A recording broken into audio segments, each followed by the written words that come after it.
শীতের দিনে রেগুলার এত ভালো মন্দ খাইতে ভাল লাগে না। তো আজকে ভাবছি যে শুটকি তরকারি রান্না করুন। তো শুটকি গুলার আগে কাঠখোলায় ভাইজে নিচ্ছি। ওইদিকে পেঁয়াজ গুলারে লাল লাল করে ভাইজে নিতেছি। এখন শুটকি গুলাকে দিয়ে দিব। এই শুটকি গুলারে দিয়ে দিতেছি একটু ভাজা ভাজা করে।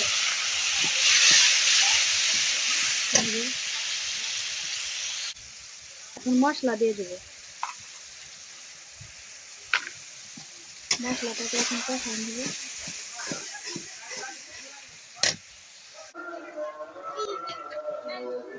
এটা কি? টমেটো? তুমি খাবা না? কেন খাও?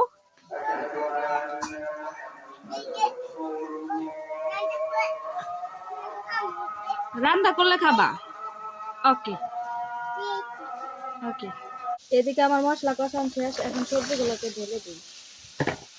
নাড়াচাড়া দিয়ে দিই যাতে একটু মশলাগুলো মিক্স হয়।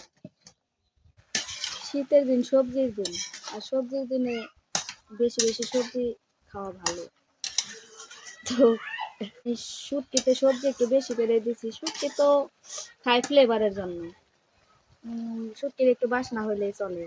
আমি এত শুটকি রান্না টান্না করি না। আমার শাশুড়ি আবার কালকে বলতেছে যে শুটকি বানাইলি, শুটকি তো রান্না করলি না। আজকে তারে রান্না করে দিতেছি, একটু বেশি করে রান্না করতেছি। সকালে রুটি টুটি দিয়েও খাওয়া যায়। এর কারণে যে এখন তরকারিটা একটু কষাই নিতেছি।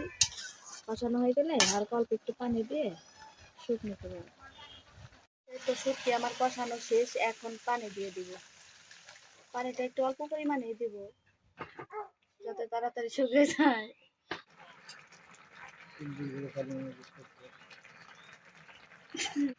ওইদিকে মেয়ে আমার সাথে কথা বলতেছে।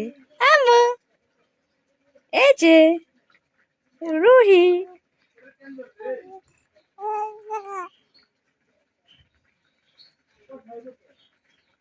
ওয়ালিদ আসো, গোসল করবে না? আসো। হ্যাঁ হ্যাঁ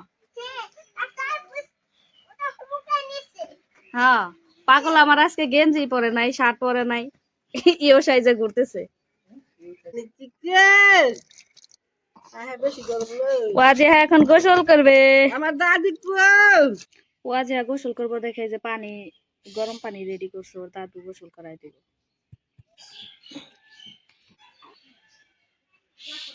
আপ দিবে কে? ওয়াজিহা জিহা। ফাইনালি আমার শুটকি তরকারি রান্না শেষ, এখন উঠাবো।